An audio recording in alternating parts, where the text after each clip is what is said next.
évident pour laquelle il faut exposer et qualifier et poursuivre les crimes du FPR. Ce sont évidemment les guerres interminables au Congo. Le FPR n'est pas la seule source de déstabilisation, mais c'est la source principale. Au Kasaï, en 2016-2017, plus de 5000 Congolais ont perdu la vie et 1 million ont été déplacés au Kasaï, une province riche en diamants, où un chef de guerre, un commandant dans l'armée congolaise, qui s'appelle Eric Ruho-Imbere, ordonnait les massacres. Ce général était membre de 3 des milices de Kagame.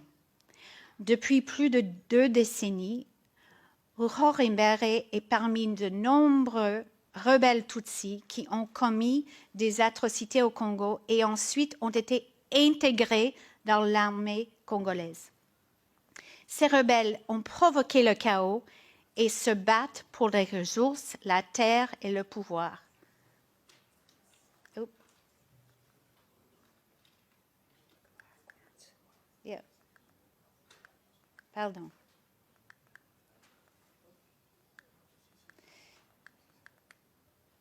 Ruho-Imbere maintient les liens très étroits avec Kagame via James Kabarebe et Jack Nziza au département du renseignement militaire. Il a collaboré avec des agents du DMI durant les attaques par le FPR contre les Banyamulenge, sa propre ethnie.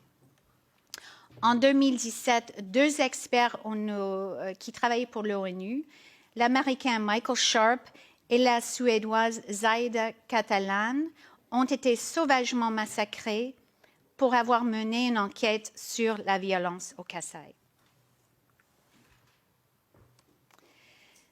Je voulais juste terminer avec un mot sur l'extermination du peuple nandais à Beni. On a mentionné Beni ce matin.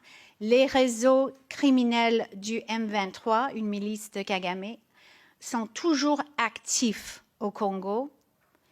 L'ancien directeur du renseignement général Delphin Kayimbi, récemment mort en détention, a été un membre de l'AFDL, les rebelles de Kagame, en 1996, et a fait du recrutement en 2017 pour le M23.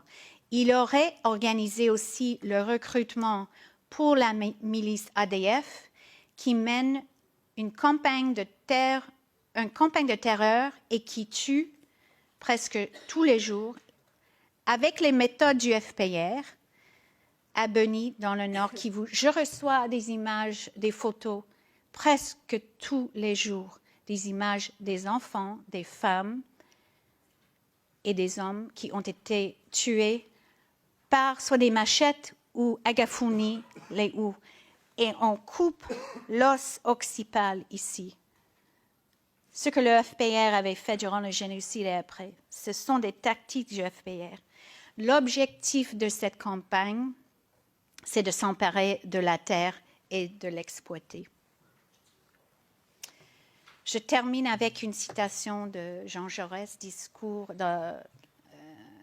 son discours à la jeunesse en juillet 1903.